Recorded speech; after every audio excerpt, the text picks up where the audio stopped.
সকালবেলা ব্যালকনিতে রোদে চা নিয়ে বসেছে সৌভিক। সামনে খবরের কাগজটা খোলা। রান্নাঘর থেকে কমলিনীর গলা শোনা গেল, আজ আমার বেরোনো নেই, ডুব মারতে পারবে কি? সৌভিকের মনে হলো কমলিনীকে মন পড়তে পারে না হলে। কারণ সৌভিক কায়দা করে জানতে চাইল, ও বাড়ি যাবো ভাবছি।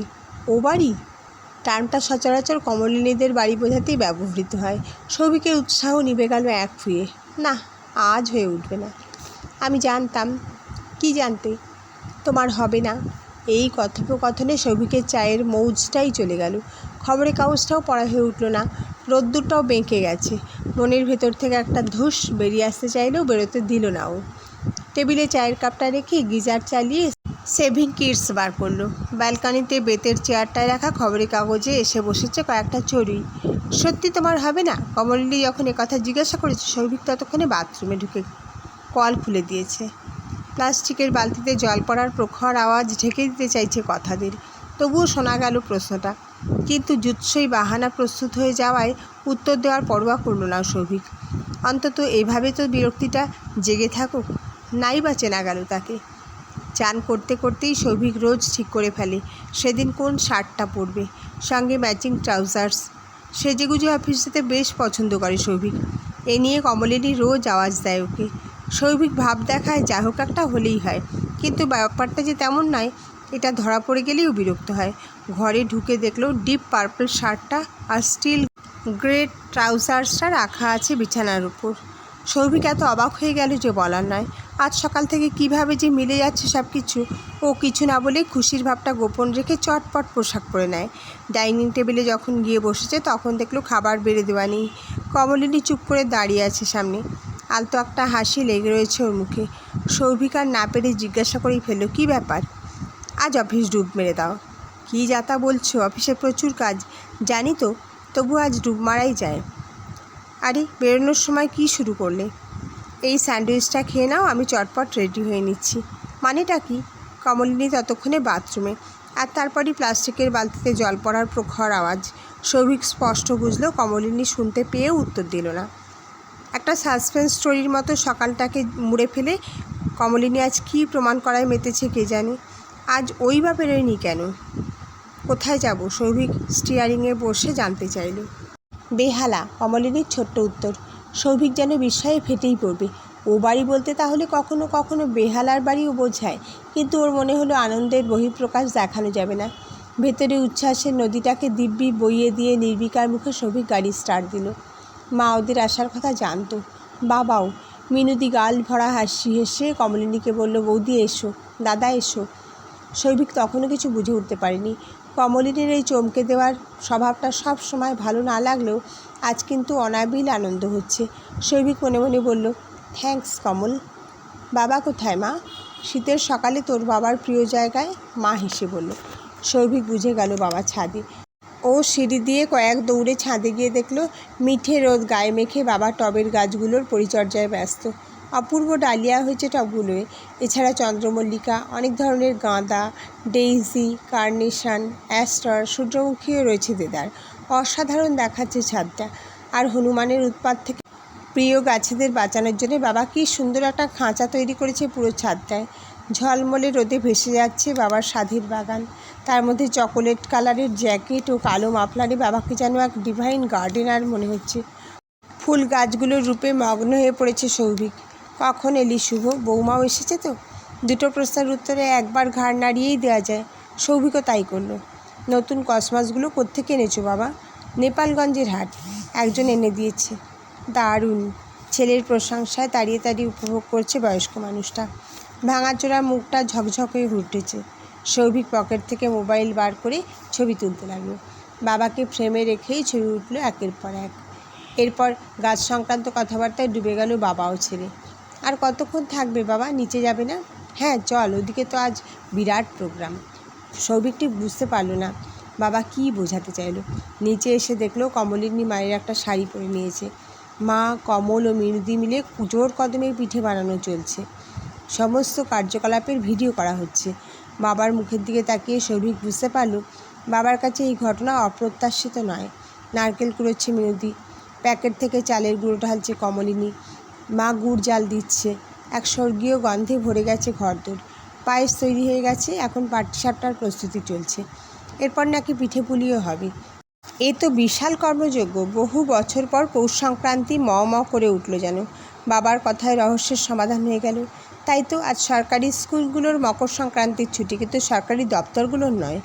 বৌমা এই দিনটাকে স্পেশাল করে তুলবে বলে তোর মায়ের সঙ্গে কত প্ল্যান করেছে আজ কদিন যাবৎ। কাল স্কুল ফেরত এসে চালের গুঁড়ো, গুড়, নারকেল সব দিয়ে গেছে। সৌভিক বোকার মতো হাসলো। ও যে কিছুই জানে না, এটা প্রকাশ করতে লজ্জা পেল। তোকে সারপ্রাইজ দেওয়াই তো শাশুড়ি বৌমার প্ল্যান, বাবা হেসে ফেলল। এবার এসো তোমরা। মা যখন ডাকলো মনে হলো বাবা এই মুহূর্তের জন্যই অপেক্ষা করছিল। চল শুভ, আজ ভালো করে পিঠে পায়েস খাই। বোঝাই যাচ্ছে বাবার আর তর সইছে না। সৌভিকের একবার বলতে ইচ্ছে করলো, তোমার এখন সুগার কত বাবা? কিন্তু বলল না। আজকের দিনটায় শিশুর মতো বাবার মাতোয়ারা হয়ে ওঠাটা থাক না কিছুটা সময়। সুগারের জুজু আজ হুঁশ হয়ে যাক। টেবিলে সুন্দর করে সাজানো রয়েছে গুড়ের পায়েসের বাটি, পাটিসাপটা, পুলি পিঠে, চিতই পিঠেও। কমলিনী শ্বশুরমশাইকে বাটি এগিয়ে দিচ্ছে, সৌভিককেও দিল।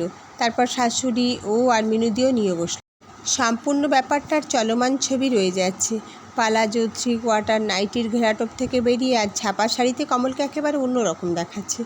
বৌমা আজ আমাদের অবাক করে দিল। এক মুখ হাসিতে মা বলে উঠল। মিনুদিও হাসতে হাসতে জোরে মাথা ঝাঁকিয়ে মায়ের কথায় সায় দিল। না মা, এইভাবে বলবেন না। আপনি হাতে ধরে শিখিয়ে দিয়েছেন বলেই তো এসব সম্ভব হলো। এবার দেখুন শেখায় ভুল রয়ে গেল কতটা। কমলিনী গদগদ হয়ে বলল। বাবা ততক্ষণে কয়েক কামড়ে 2টো পাটিসাপটাই সাবার করে পায়েসের বাটি টেনে নিয়েছে। ওহ বৌমা, মকর সংক্রান্তি কেন যে রোজ হয় না? বাবার কথায় সবাই হেসে ফেলল। শুভ, কিছু বলছিস না যে? বাবার কথায় সৌভিক মাথা নেড়ে বলল, ভালোই তো। মিনুদি বলল, বৌদি এবার একদিন নারকেল নাড়ু করলে হয় না? আমিও ঠিক এটাই ভাবছিলাম মিনুদি। কমলিনী বলল, কিন্তু গুড়ের পাকটা ঠিক না হলে নাড়ু হওয়া মুশকিল, তাই না মা? সব হয়ে যাবে বৌমা, তোমার ইচ্ছে শক্তি তোমাকে দিয়ে করিয়ে নি, শাশুড়ি বলল। সন্ধেবেলা যখন সৌভিকের গাড়ি ওদের গলিটা ছাড়িয়ে বড় রাস্তায় পড়লো, তখনও পিঠে পায়েসের স্বাদ মুখে লেগে আছে। বাবা, মা, মিনুদি তিনজনেই বাড়ির বাইরে এসে দাঁড়িয়েছিল। আজ কারো মুখেই অন্যান্য দিনের মতো বিষণ্ণতার ছায়া লেপেছিল না, যা সৌভিকের মন খারাপ করে দেয়। নিজের ওপর এক অক্ষম ব্যর্থতাবোধ তীব্র হয়ে ওঠে প্রতিবার। আচমকা কোনো কারণ ছাড়াই কমলিনী একদিন জানিয়েছিল বালিগঞ্জ সার্কুলার রোডে ওর এক কলিগ খুব কমে একটা 3 BHK ফ্ল্যাট ছেড়ে দিচ্ছে। ও এটা নিতে চায়। কমলিনী পারমিশন চায়নি, জাস্ট জানিয়েছিল। সৌভিক অবাক হয়ে জিজ্ঞাসা করেছিল কেন?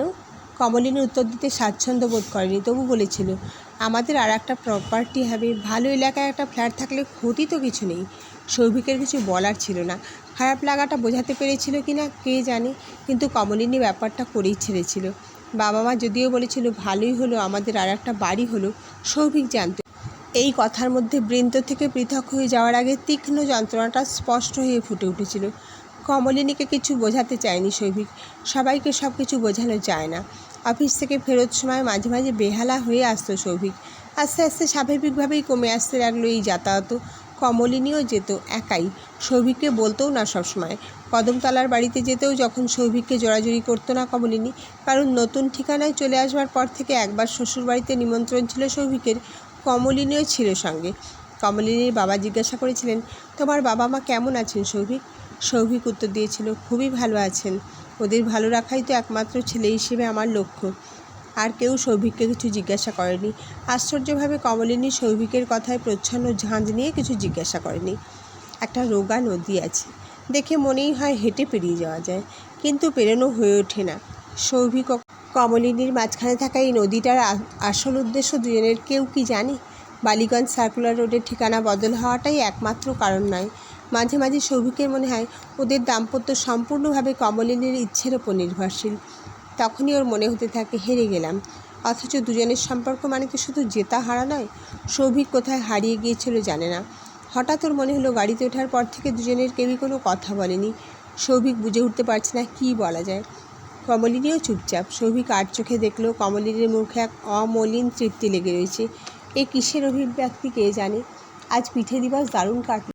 সৌভিক কথা বলতে বলতেও মনে মনে ভাবছিল, ময়দা, সুজির পরতের ভেতর নারকেল, খোয়া ক্ষীরের পুর দিয়ে যেভাবে পিঠে তৈরি হয়, জীবনটাও অনেকটা সেই রকমই না? তোমার অফিসের কত কাজ বাকি রয়ে গেল। কমলিনীর কথা শুনে সৌভিকের মনে হলো এভাবে কমলিনীর কুষাণ হয়ে হাজারো পিন বিধিয়ে নিতে হবে জীবনভর। শুধু ওর এখন ততটা খারাপ লাগছে না। চলো আজ রাতে বাইরে কোথাও ডিনার করি, অনেক দিন বাইরে খাইনি। সারাদিন এত খাওয়া হলো, তারপরেও বাইরে ডিনার করতে হবে? কমলিনীর কথায় হেসে ফেলল সৌভিক।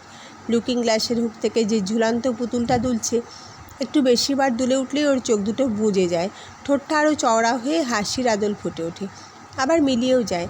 দেখতে দেখতে কমলিনীর মনে হচ্ছিল আজ সারাটা দিন মুখে হাসি রেখে দেওয়ার জন্য ওকে এভাবেই ফর নাথিং দুলে যেতে হলো।